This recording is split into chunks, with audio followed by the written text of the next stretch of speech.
I'm Mahesh Shetty. I'm working as Java developer for a group of companies. So I'm going to explain improving privacy and security in decentralized hypertext policy, attribute-based encryption. So a privacy preserving decentralized hypertext policy, attribute-based encryption is proposed to reduce the trust on central authority and product users' privacy.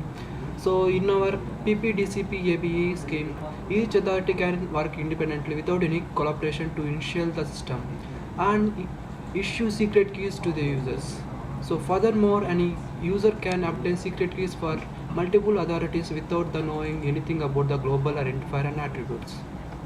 So existing system. In existing system, a user can acquire secret keys from multiple authorities with the knowing his or attributes, and furthermore a central authority is required. So in proposed system, a privacy preserving DCP ABE scheme for the central authority is not required. Each authority can work independently without any corporation. So in existing system, attribute-based encryption where both ciphertext and secret key are labeled with a set of attributes. A user can decrypt a ciphertext if and only if there is a match between attributes listed in the ciphertext and attribute held by him. So in proposed concept, user can convince each authority that the attribute for which he obtained secret keys are monitored by the authority, as authority can know his attributes. So existing technique, privacy preserving multi-authority attribute-based encryption.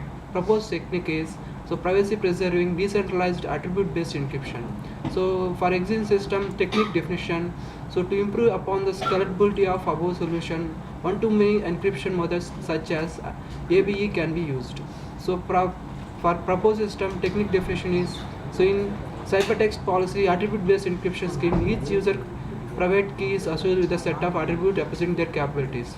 So drawbacks, maintenance cost is high. For advantages, maintenance cost is low.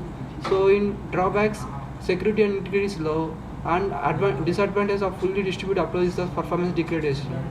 Security is high for using designing the keys, and can be secure retrieval decentralized DTN enhanced CVAV. So applications are dynamic communication for emergency rescue operation, disaster relief efforts. So hardware requirements are processor Pentium 4 2.6 GHz and or Intel Core 2 Duo, RAM are 512 MB, monitor are 15 color, hard disk 50 GB. Software requirements are front-end Java, back-end MySQL.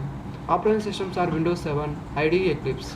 So for future enhancement, so in future, as with future research direction according to PPDCP ABE, it is interesting to construct a fully scored PPDCP scheme, since the scheme proposed in this topic is selectively secure. So this is used to improve the auditing performance. It increases data integrity and confidentiality on the cloud for the board shared data and etc. So the technique definition, each authority can work independently with the other authorities, do not need to change the secret keys, reinitialize the system when authority joins leaves the system. For extravagance, using secret keys to decrypt the stored information, any authority can dynamically join and leave the system, and there is no any requirement for central authority or interaction among the multiple authorities. Thank you.